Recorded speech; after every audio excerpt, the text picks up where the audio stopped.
السلام عليكم ومرحبا بكم في حلقة جديدة من سلسلة نبض التحاليل. اليوم جيت نتكلم لكم على موضوع مهم جدا اللي هو تحليلات الجليسيمي أجان أو ما يعرف بالسكر اليومي أو السكر الدم على الريق. هو من أهم التحاليل اللي كتشخص لنا مرض السكري قبل ما يبان عليك أعراض والعواقب. فقبل ما نشرحوا هاد التحليلة أجيو نتعرفوا على أنواع وأعراض مرض السكري.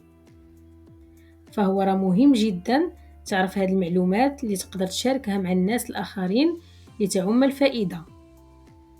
فمرض السكري هو راه مرض مزمن كيوقع ملي الجسم ما كيبقاش كينظم مزيان نسبة السكر في الدم، وهذا الشيء راه راجع إما لأن الجسم ما كينتجش نسبة كافية من هرمون الأنسولين أو لأن الخلايا كترفض تجاوب معاه.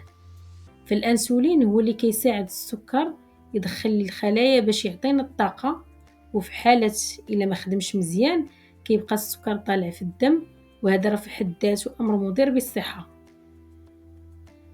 بالنسبة للأنواع ديال السكري كنلقاو النوع الأول اللي كيستهدف الأطفال والشباب، وهنا راه ضروري من مراقبة طبية في الغالب تتكون تتنظم السكر بالحقن الأنسولين. بالنسبة للنوع الثاني هو اللي كيستهدف الناس الراشدين وكيكون مرتبط بالنمط التغذية الغير صحية. أما بالنسبة للنوع الثالث فهو كيمس المرأة الحامل ويقدر يختفي من بعد الولادة أو من خلال مراقبة طبية.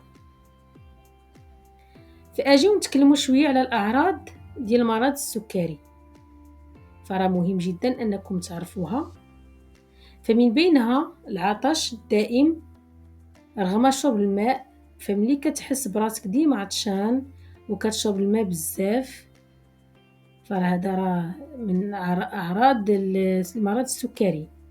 بالإضافة إلى كثرة التبول، بمعنى ملي كتمشي للمرحاض بزاف حتى في الليل. كذلك الجوع المستمر، كتكون دائما عندك إحساس بالجوع حتى من بعد ما تاكل وكتبغي تاكل بزاف. التعب والإرهاق، كتحس بالعيا والكسل، ما فيك لا حركة ولا نشاط.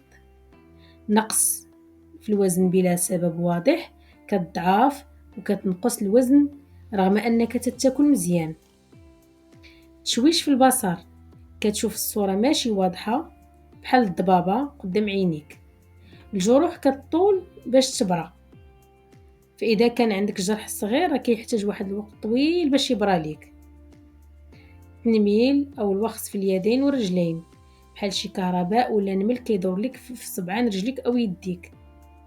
الالتهابات المتكررة بحال التهاب المسالك البولية، الجلد، الفم، وحتى الفطريات اللي كتولي تجيك باستمرار.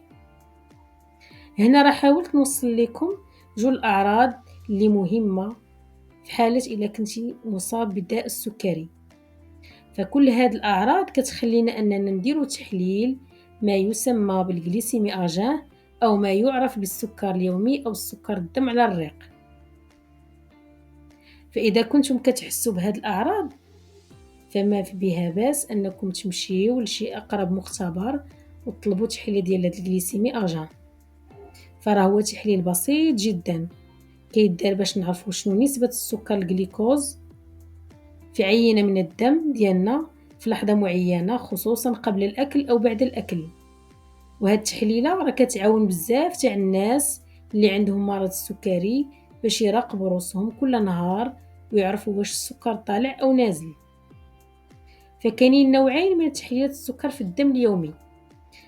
أولا هو الجليسيمي أجان أو ما يعرف السكر اليومي على الريق، تدار 8 ساعات في الصباح قبل الأكل. والجليسيمي بوستبرانديال هو السكري بعد الأكل بساعتين قبل الفطور، بعد الفطور أو الغداء. بالنسبة للنسبة العادية للسكر في الدم، الجليسيمي أجان على الريق فكتتراوح غرام فاصلة 10، ما خصش يعني بمعنى ما خصش يطلع على غرام 10 وما خصوش ينزل على 0.70. أما بالنسبة للجليسيمي بيبي يعني البوستبونديال بعد الأكل خاص ما يفوتش غرام فاصلة 40. وهنا نكونوا عرفنا اليوم أهمية تحليل السكر اليومي في الدم وشنو كتعني لينا في المراقبة ديال صحتنا. ملي كتعرف نسبة السكر ديالك كتقدر تحمي راسك من مضاعفات خايبة وتعيش حياة متوازنة وآمنة. ما تنساوش ديروا لايك وتبارطاجيو الفيديو مع الناس اللي كيهمهم الأمر، وتابعونا على قناة نبض التحاليل حيث كل نهار كاين الجديد على التحاليل والصحة. نتلاقاو إن شاء الله في حلقة قادمة. خليو صحتكم دائما في أمان، وإلى اللقاء.